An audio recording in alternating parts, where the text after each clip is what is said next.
The book we are to consider this evening is one of the most mysterious, I suppose, that has been written in modern times. It presents a riddle more difficult than the most scientifically contrived mystery. And even after the perspective of more than 100 years, most of the relevant facts remain unknown to us. Sometimes we do find one of these episodes in which truth is stranger than fiction, and that is the problem we have with the story of alchemy as it has been unfolded in the writings of Mary Atwood. Perhaps the best way to start the situation is, as the average reader must approach it, by the consideration of the book itself. It is the only known literary production of its author.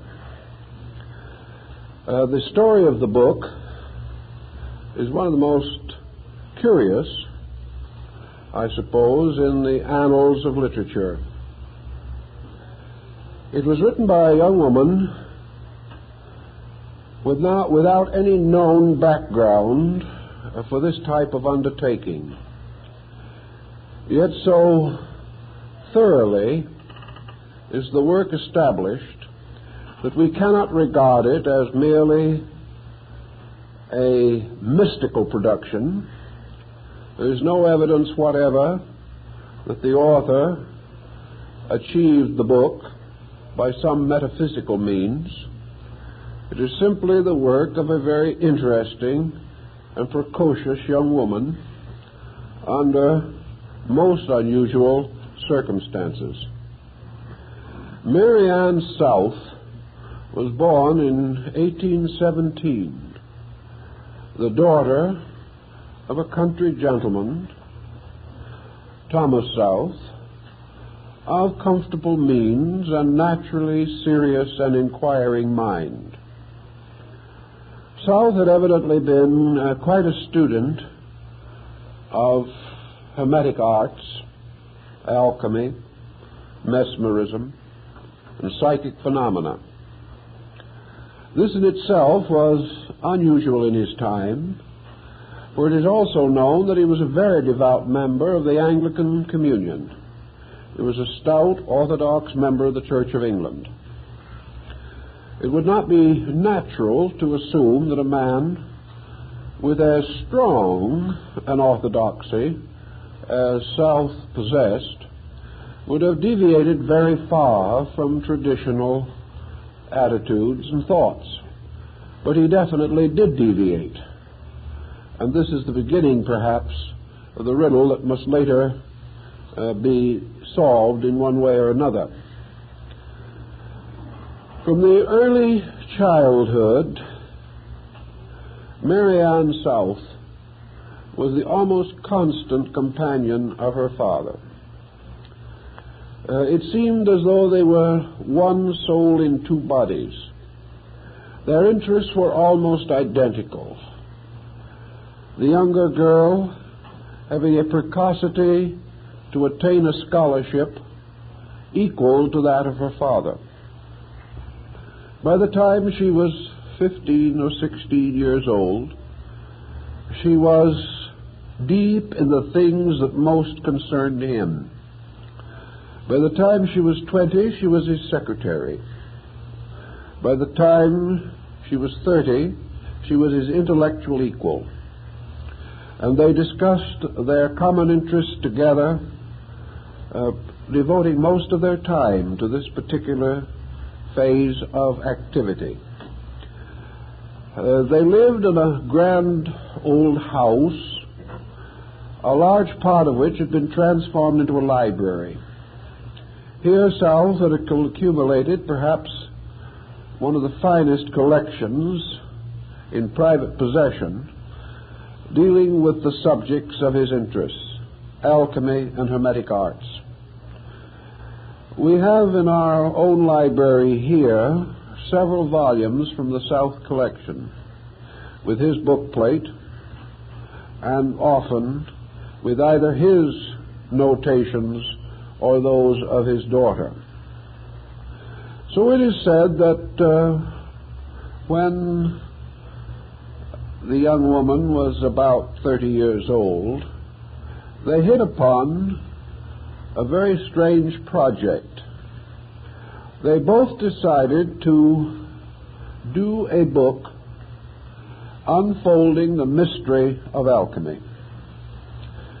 They each decided that it would be a separate production in which neither one would assist the other in any way.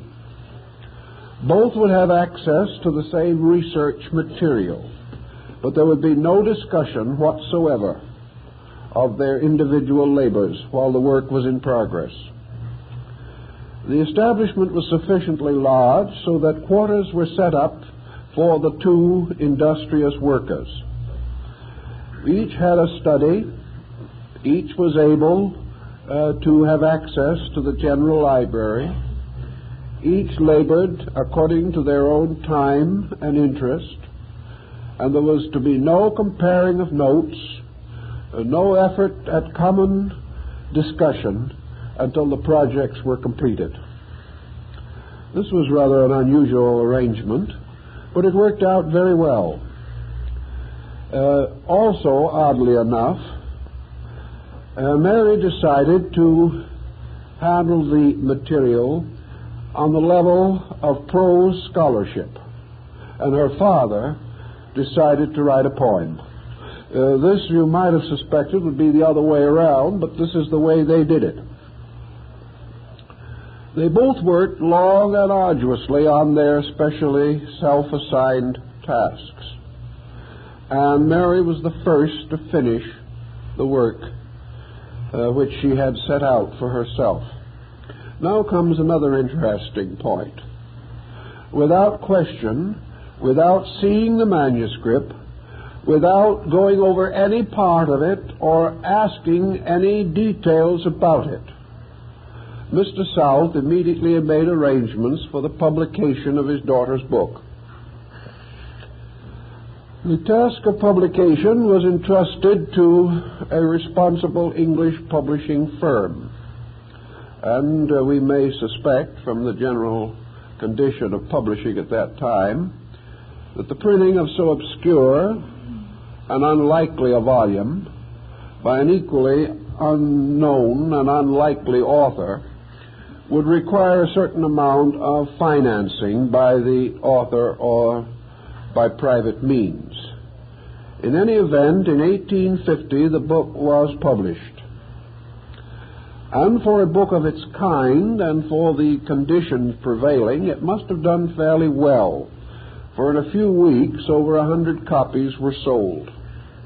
100 copies of a book of this nature was not bad. Some of the best philosophical works of English literature by well-known authors did not have this sale in this length of time. Then, for no reason known to anybody, South wrote a letter to the publisher forbidding the sale of any further copies. He then paid £250 of good old-fashioned English money at the time when a pound was $5 to buy up all remaining copies. These he had delivered to the small town where he lived and piled on the front lawn of his home. On the top of the pile he placed his own manuscript, which no one had ever seen, his poem on alchemy. And with the obvious approval and consent of his daughter, they made a bonfire of the whole thing, burning all copies. If he had done this, obviously against his daughter's wishes, it might have been suspected that some situation had arisen which made him feel that the project was dangerous for her. But as it was, she was in full accord in this bonfire of the books on the front lawn. Not only is this true, but she made every possible effort to secure back every copy that had been sold. And at a time when books were selling for a few cents or a few shillings at the most, she paid as much as $50 to get back a single copy. What she did with the copies is also very interesting. She made them into sort of two stacks, one of which she very carefully went through, correcting mistakes and typographical errors in the printed book, and these she kept. Why, we do not know. And the copies which she did not so annotate, she also destroyed. For one reason or another, therefore, approximately half of the books that she was able to get back were destroyed. Why the selection, we do not have any idea. In accordance with this same policy, we have examined the book with great care to try to discover whether there were in these erratas or mistakes which she corrected any justification for the destruction of the book.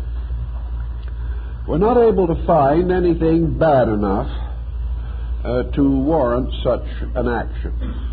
Certainly there were a number of typographical errors, but these errors did not sufficiently interfere with the meaning of the book to justify its extinction on such ground.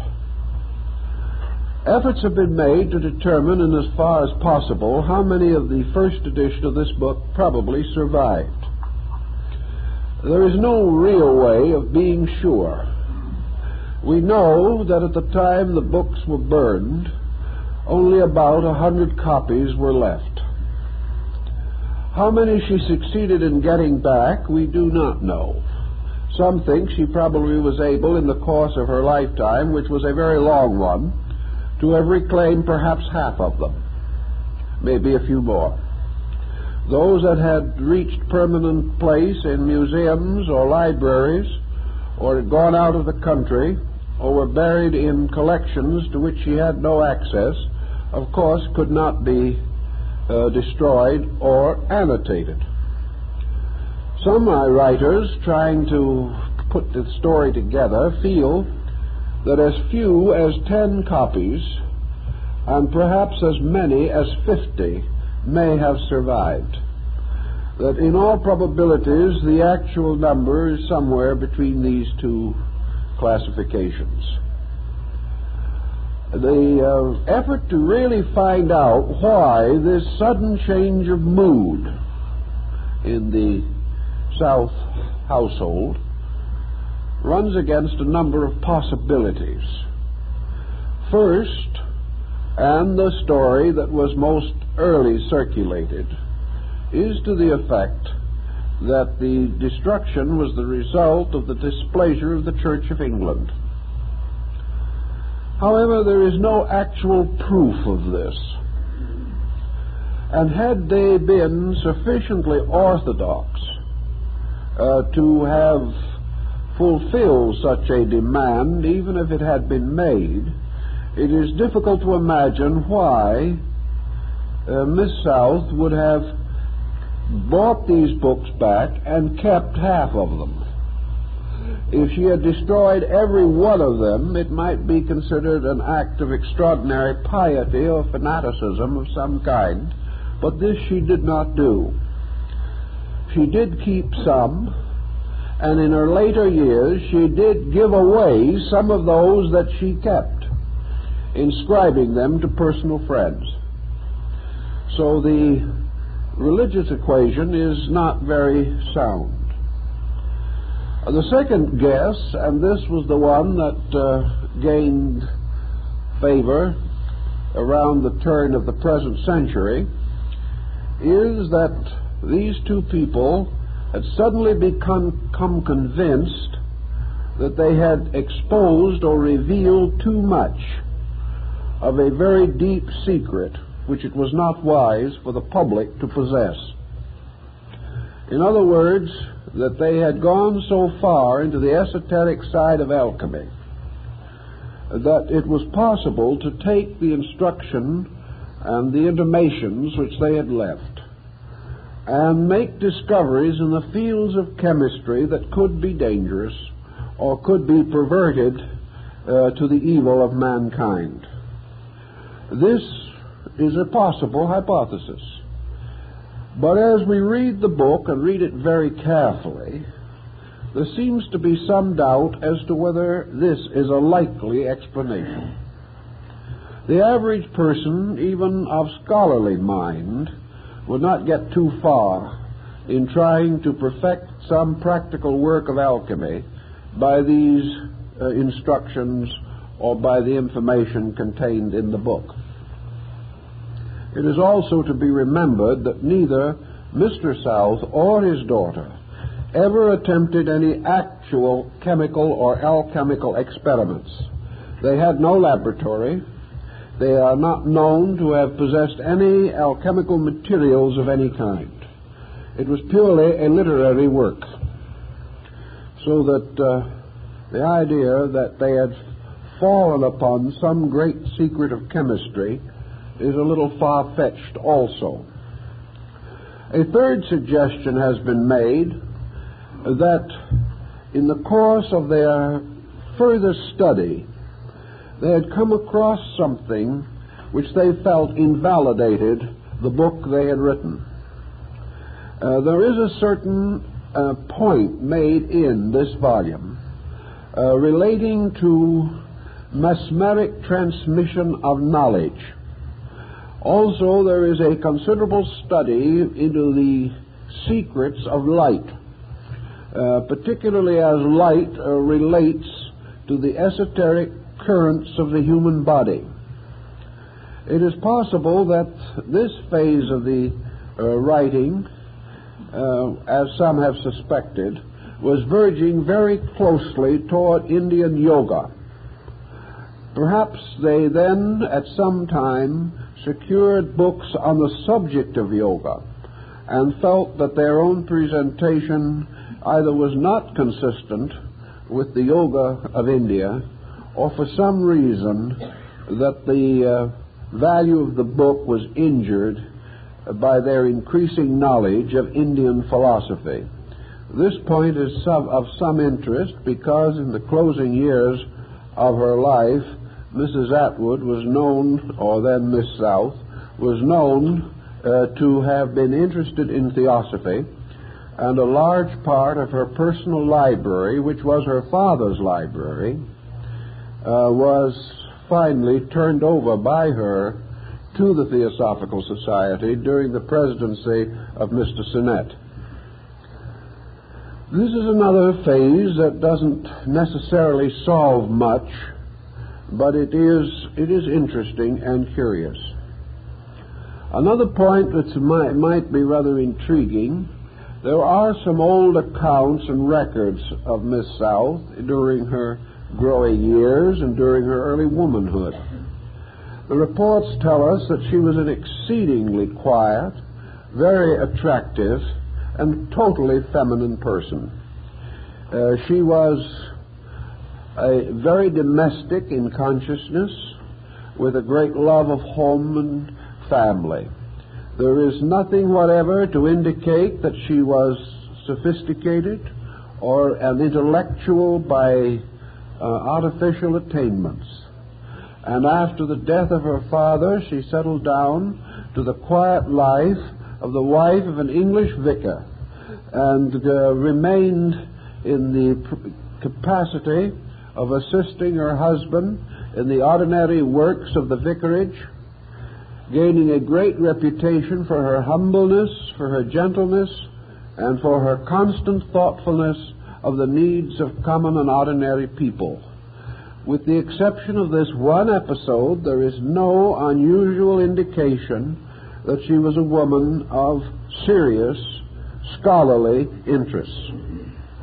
One point, however, is noted, namely that to the end of her life she had a phenomenal memory, that she could draw forth out of herself a tremendous quantity of information on various subjects.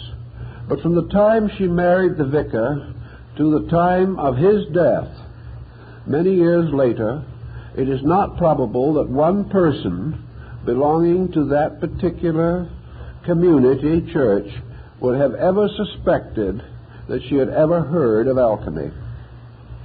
There was no revival of this interest at any time during life, and no effort to progress her own studies any further. There is another interesting little fragment to the effect that she frequently told friends and associates that she never wanted another edition of the book to be printed.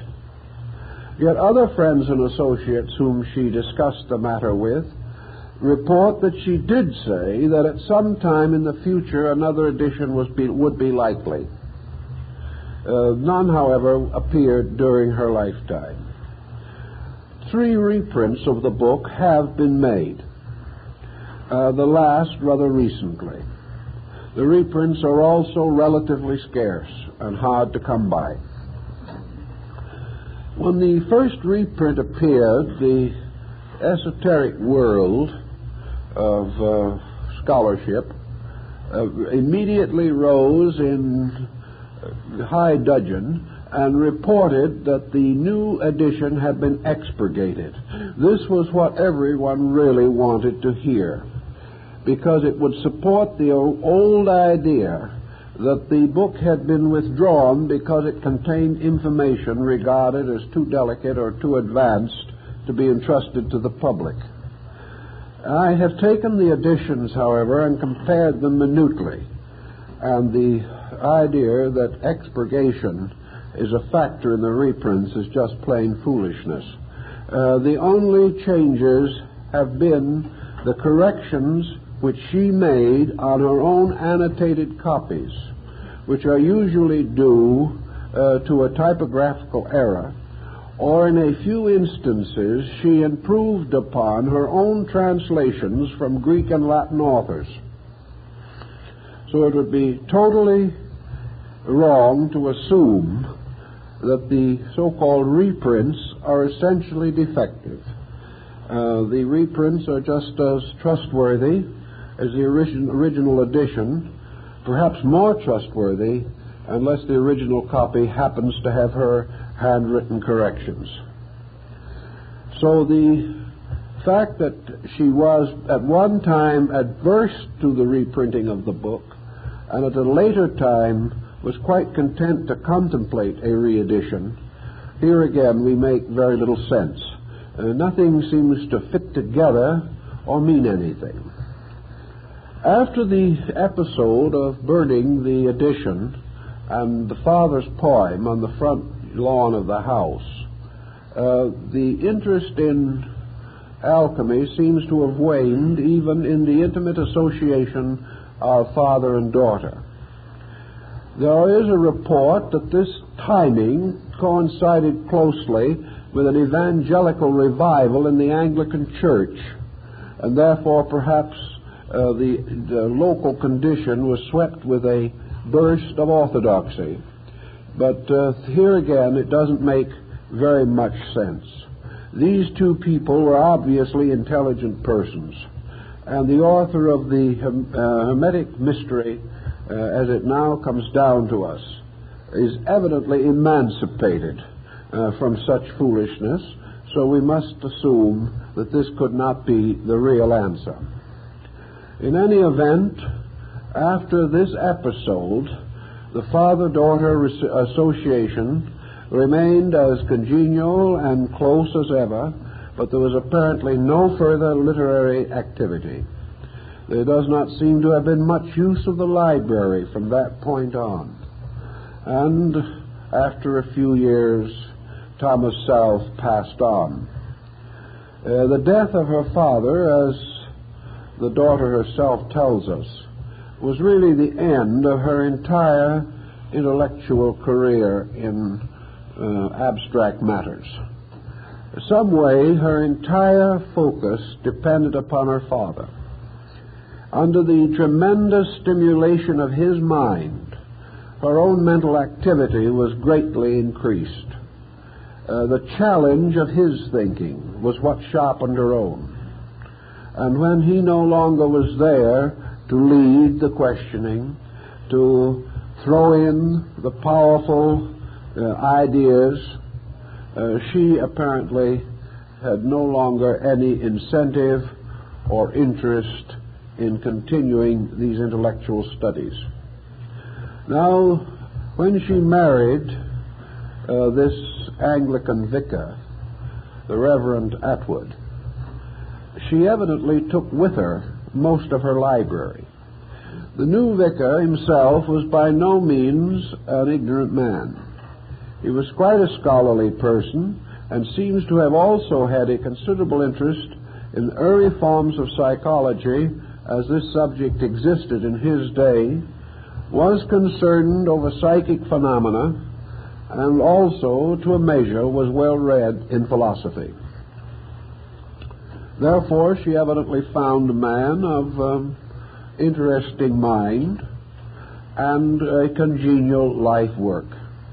His church was in a rural community, and the responsibilities of his position were those of a country clergyman. He had to keep up a pastoral duty, and in those days a clergyman's wife was very important to him. She had to carry on a large part of the social activity of the parsonage. This she performed admirably until his death, when she continued to live in the same house with her books, which apparently now she never read, still remaining a very beautiful, very gracious, very timid person. In her older years, her appearance grew more spiritual, more mystical, and more strangely and sweetly childish. And she finally passed on of no disease or sickness that is known at the advanced age of 92 years. This is the story of our author. It makes absolutely no rhyme or reason when compared to the book. It does not appear that such a work would have been possible to her, that under the powerful inspiration of her father and with an extraordinary library available to her, almost anything could be possible. But this is not a paste pot job. This is not the superficial skimming of an avid reader. This is the kind of a book which might itself have been written by a medieval alchemist. It is a book of profound erudition, skillfully developed. It is a book that seems to tie us to earlier centuries. It is a product out of time. In this work, the author indicates not only a knowledge of practically every important text of alchemy, but an intimate psychological insight into that text. This was not a person who merely read while they ran, but a careful scholar, carefully annotating and documenting everything that she used. A further question has therefore been asked, did this book actually run afoul of one of the bona fide or real esoteric orders in England or Europe? Was its discontinuance due to the fact that pressure was brought from some level not easily available for our consideration? Some have felt that this is the only answer, that this book either was produced under the direction of some esoteric organization or was not finally approved by that organization or was regarded as revealing too much. In any event, whatever was required was performed, and we might understand that the sentimental authoress might like to keep a few copies under those conditions. Whatever it was, it is really a very astonishing story. Also, of course, the question has risen, why was the work published anonymously? There are many possibilities in this direction. It would appear that the poem which Mr. South had intended to publish would also have appeared anonymously. Certainly there is no name on the title page. Some feel that Miss South believed that to sign Mary Ann South on the title page of a book of this nature would not have assisted its sale in England at that time. Books of this type were not supposed to be written by women. But this offered no particular real difficulty, because she could have certainly signed the title page M.A. South, and no one would have known whether it was a man or a woman. So this really doesn't actually solve anything. In the opening sections of her work, and throughout it, as far as that is concerned, the authoress shows a peculiar and interesting devotion to two outstanding English thinkers. One was Mr. Thomas Taylor, the great English Platonist, who was a contemporary and whom she might well have known. She quotes his translations from the Greek and uses much of his material in her restoration of the Bacchic and Eleusinian rites, which she also interprets alchemically. She also quotes quite frequently and with considerable respect the writings of Lord Bacon. She seemed to sense in his effort at the restoration of knowledge a program which fitted into her own alchemical speculation. Her interests, even within this range of alchemy, are highly diversified. She evidently made good use of Latin authors not generally available. She showed some skill, but not too great a penetration in her translations, and it was among these that she made many of her corrections and annotations. But the work, undoubtedly, is the most learned volume on the subject of alchemy, written after the decline of the great alchemical schools themselves in the 17th century. Nothing approaching it has been produced in modern literature. We are happy that we have in our library one of the original copies of the work, also one that was annotated by Mary Atwood, or Mary South Atwood herself. As might be expected, it's not in the finest possible condition. These books don't stay that way because they are books that are considerably read. But it is a good sound copy, and in itself it has some interesting features about it. First thing is, originally, for some reason, the book was sealed. In other words, this page, following an old English and European system, was tied with cords, and the entire work was sealed together by this means. It's rather a complicated way of sealing, but it is known on a good many books dealing with esoteric subjects. On the title, on the blank flyleaf, it says to CCM initials from MAA. That would be Mary Ann Atwood. February 22nd, 1886. This is one of the copies that she gave to a friend. Now, as I said, Mr. South's poem never saw the light of day. It went out of the bonfire with all of the published books. But evidently, the publisher of the volume we have had been selected to publish his work also. And there is a note on the last page that the book will be published shortly. And in this particular case, it tells us that the book will be The Enigma of Alchemy and Oedipus Resolved, a poem in 5 parts designed to elucidate the fables, symbols, and other mythological disguises in which the Hermetic art has been enveloped and signalized in various ages. There's quite a long and complete title page here. This is the book that went up in fire. No one ever saw a copy of it. Now, the title of our own volume here, published by Trelawney Saunders in London at Charing Cross in 1850, is A Suggestive Inquiry into the Hermetic Mystery, with a dissertation on the more celebrated of the alchemical philosophers and an attempt toward the recovery of the ancient experiment of nature. This is followed by a Latin quotation attributed to Hermes.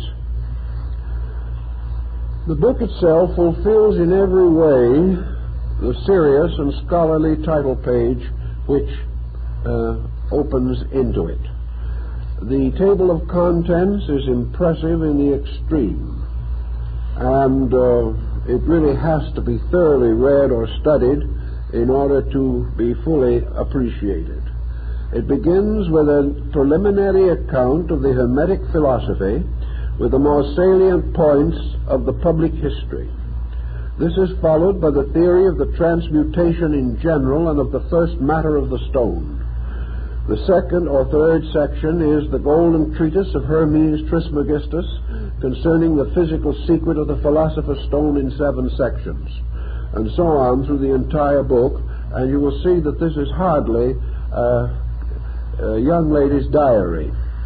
It shows, some writers have said, that Mrs. Atwood used in this work a skillful knowledge of more than 1,000 of the most recondite authors on the subject. How she accomplished the book in the length of time she is supposed to have used is also a bit of a riddle, because works of this nature are not quickly done. The outline we've given you exhausts just about all that we know about Mary Ann Atwood. The rest of her story has to be from the book itself, which certainly indicates the thinking of her mind when she was between 30 and 33 years old, and tells us probably about all that she achieved in her exploration into the Hermetic mystery. So rather than to attempt the rather tedious problem of quoting the numerous authors which she mentions, and her own rather archaic way of explaining them, I think the best thing we can do is to summarize some of her findings, as these are of interest today in students of the Hermetic arts.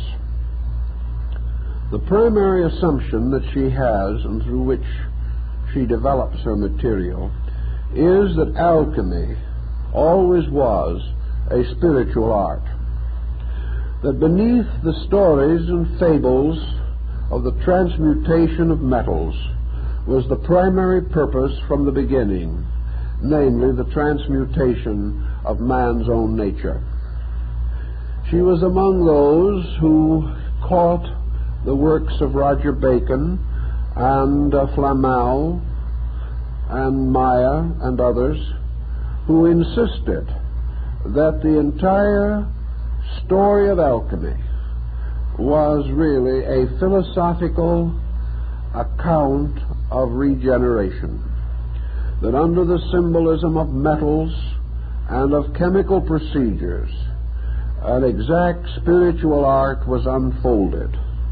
That this art was unfolded not only in the writings of the alchemists, but that the same key that unlocked these writings would unlock the mythologies, legendary, and lore of the ancients. That these secrets were identically those of Pythagoras and the Eleusinian and Bacchic mysteries of Greece, and that these same mysteries and these same secret instructions were contained both in the Old Testament and the New Testament, and that the story of the life of Christ is itself an hermetic alchemistical fable. Now here you can see how she might have gotten into a little difficulty with the Anglican Church. They might not have seen eye to eye with her, But on the other hand, as she unfolds her information, she does it in a very reverent and very deep manner. She indicates a very definite religious nature. And there is nothing in the writing itself which is disrespectful of theology. Rather, it is an effort to penetrate beneath the surfaces of all beliefs and all principles and all doctrines. In the beginning, all of these different systems of Hermetic and alchemical teachings have dealt with the first matter of the stone. They have dealt with something which represented a universal primordial agent. Flamel and Ripley and Roger Bacon, the Benedictine Hermetist, all declared that the material, the base substance of the stone now being the alchemical process, but according to Mrs. Atwood, this is also the stone which the builders rejected, which became the head of the corner. This is the mysterious little sling stone with which David slew the great Goliath. And this is the rock which, striking the feet of the great vision image of Nebuchadnezzar's dream, brought the whole image tumbling down. This mysterious primordial matter of the stone is everywhere. It is the most common thing we know. It is to be found in every part of the world. It is as abundant in the possession of the poor as of the rich. It can be grasped by the newborn babe and is one of the last things to be touched by the dying person in age. This, therefore, this mysterious universal agent of the stone is the first subject of Mrs. Atwood's inquiry. And she comes to a number of interesting conclusions, of which the most simple is that this material is known to us, recognized by us, and understood by us by the simple term of light. Now, what is light? To us, light is something that we can use to add up grocery bills or see how to get through traffic. But according to the deepest thinking of the world, perhaps light is still an absolute mystery. At least Mrs. Atwood felt that although we may be able to define light, we may be able to discover certain definitions relating to how light comes into existence and what its powers and forces are, that the substance of light, like the very substance of nature itself, is a secret of secrets that transcends even the deepest of our thinking. Light, as Paracelsus pointed out, is of more than one kind. There is a light which shines upon the body. There is a light by means of which we can see physically in this world all the things around us. Then there is a light in the heart of man, which lights up with a kind of mystical comprehension. There is a lightness which is the brightness of our spirits. There is the light of reason. There is the light of truth. There is the light of God. There is light in all of the various works of men. And as one of the alchemists says, our labor is a labor of light. The alchemical mystery, then, has to do with this universal agent of light. Light everywhere present, nowhere understood. Light which, of course, bears witness. For this is the light which bears witness to the life. And this life, in turn, becomes light. And this light is the life of men.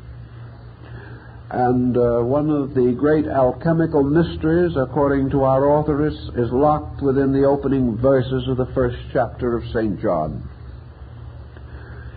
If, then, the great work of alchemy is founded upon light, then it means that light in itself is the great transmuting agent.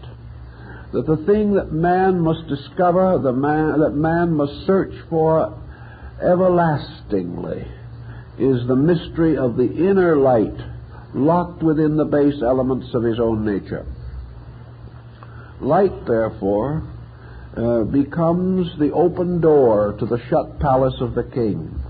It becomes the secret entrance to the cave of Zoroaster, and the story of the 12 keys of Bacillus Valentinus. Now, it is not common light with which we are concerned, but the essence of light, the mystery of that light which is concealed within all things. This light may be considered a fluid.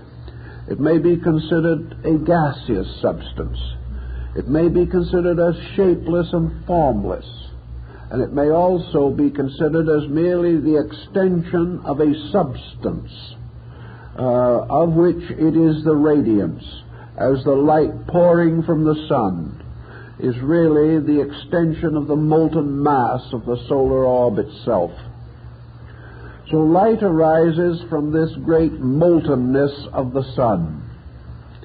And our alchemical mystery is concerned with how the light of the sun, the tremendous combustion of the solar orb, can and does result in the atmosphere of a solar system being impregnated with a vitality by which all elements and substances become fruitful. It might give us a little reason to pause as to why the terrible combustion upon the sun should make plants to grow upon the earth. How it is that this fiery mass should result in all the beauties of the nature that we know. That from this strange mystery, which seems to be only luminance, there must also arise the eternal nutrition of all things that have their substance in light. Light, therefore, is its own food, containing within it the mystery of the supporting of all creatures that are dependent upon it for existence. Consequently, this light is not merely something that shines from a candle or a lantern, or perhaps it is the same thing. But this light produces results. This light affects things. This light changes things. It fades color when man artificially applies color.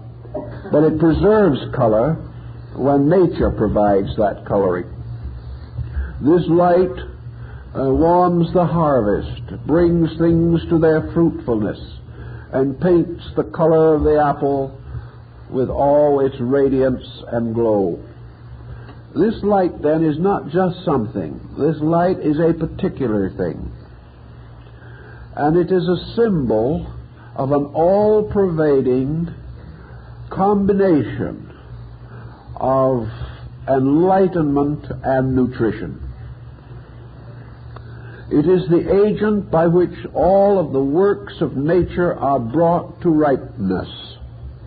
Therefore, in some way, light must be necessary to the ripeness of the human being, to the maturity of his soul, and to the unfoldment and spiritualization of his consciousness. You can understand how it wouldn't take much leading along this direction to bring these two people, Mr. South and his daughter, close to the threshold of the theory of magnetism, which is the exchange of some mysterious energetic fluid within the body, called at that time the insensible perspiration. It was believed that in magnetism a certain energy passed from the operator to the patient, and that this energy performed a certain catharsis in the patient, cleared out the obstructions of disease, regenerated and revitalized the body, and strengthen the functions thereof. The author of the Hermetic mystery then looks into the air for the mining of the great energy substances, feels definitely that all the materials necessary for the perfection of life are to be found in light, that it is light ultimately that will feed us, will heal us, will enlighten us, will liberate our psychic natures just as surely as it will sustain our physical life and growth. So the beginning of the mystery has to do with the search for and the control of the light agent. And she proceeds then to go into all of the different types of religious symbolism, the ancient rites and rituals of the Greeks, the Persians, and even occasionally touching upon the more Asiatic peoples, to discover what is really meant by light. What is this effulgency that shines upon the mystic in his illumination? What is the magnificent light of the transfiguration mentioned in the New Testament? What is this glory upon the heads of saints? What were the flames of Pentecost? What is this mysterious light that shone underground in the Egyptian temples? What is this strange luminous power that is even captured by insects and creatures of the sea, by which they are capable of becoming radiant? And we are now told that in the depths of the ocean there is no darkness, because these deeper parts are filled with radiant creatures that create their own light. All of this thinking seemed, therefore, to suggest a study in terms of alchemy of the nature of light itself. Light not only being the source of life, but the ultimate end into which life itself is dissolved. For if there be corruption upon the earth, corruption due to death or decay, light will purify it. If water is polluted, light will cleanse it. Wherever light exists in sufficient amount, it will clean or restore or purify anything with which it comes in contact. Now, in the study of alchemy, the types or kinds of light have to be considered. And the alchemist did believe, definitely, that there was light within man. Paracelsus says that all the constellations are to be found within the psychic field of the human body. Therefore, that man is indeed a creature radiant with light.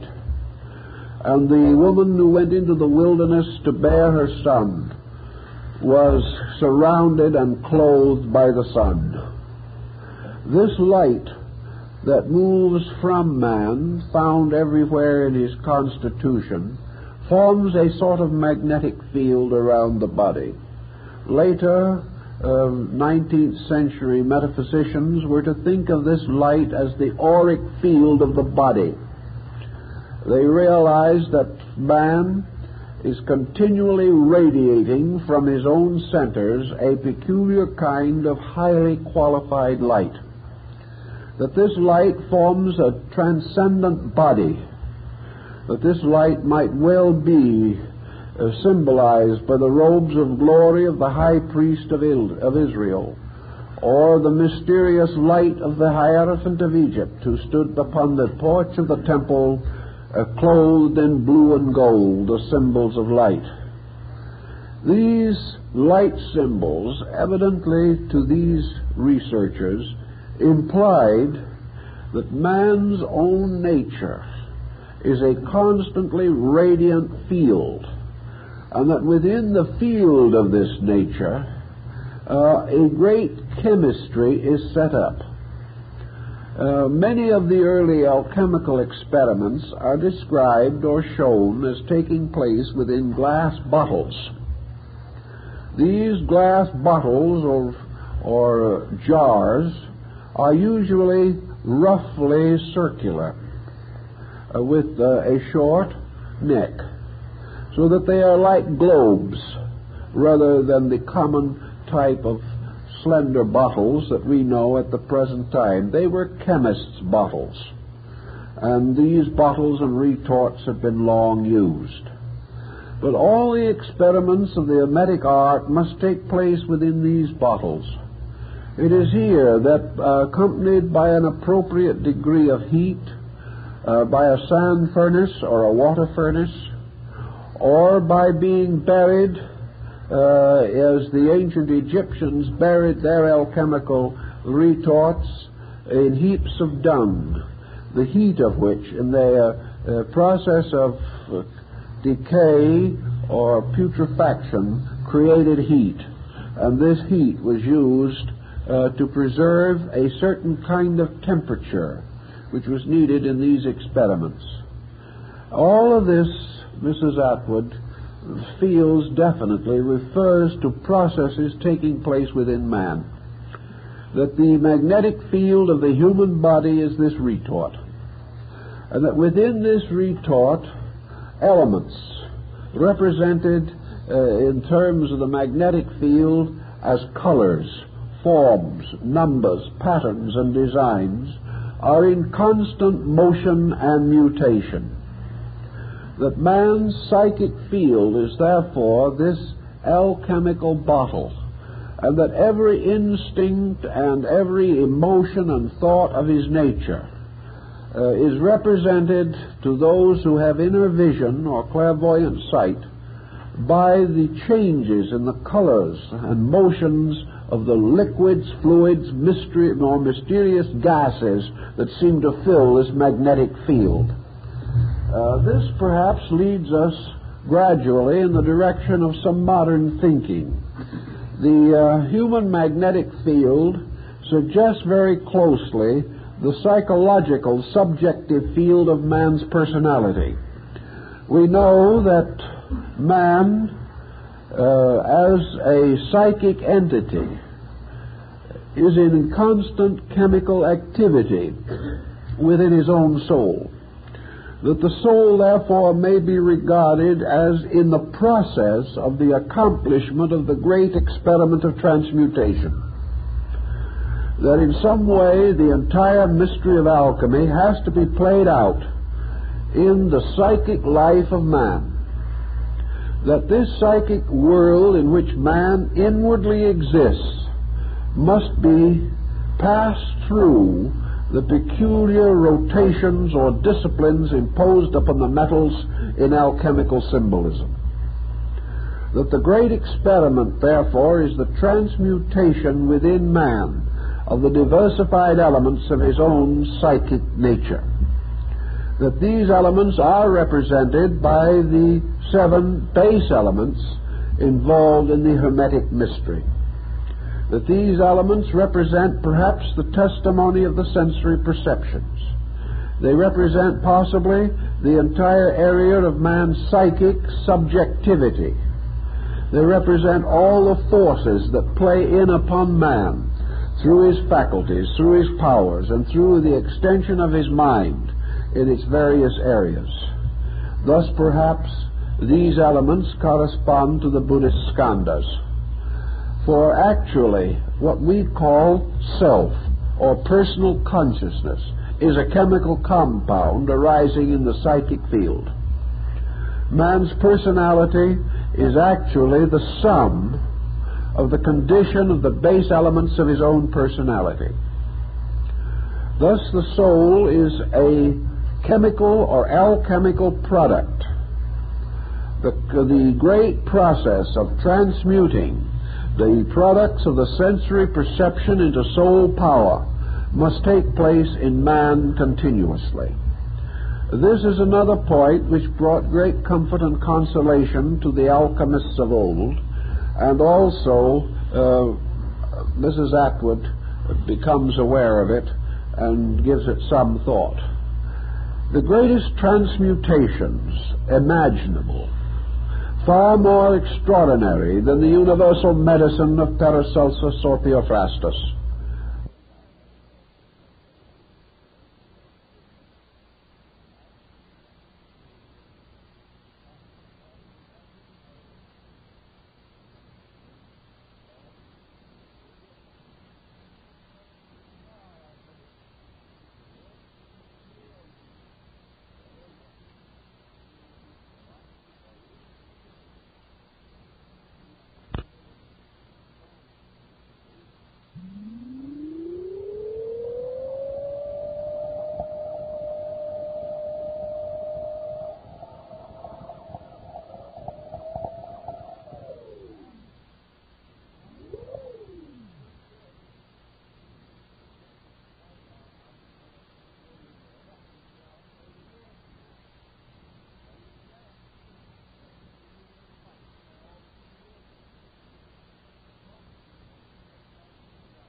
United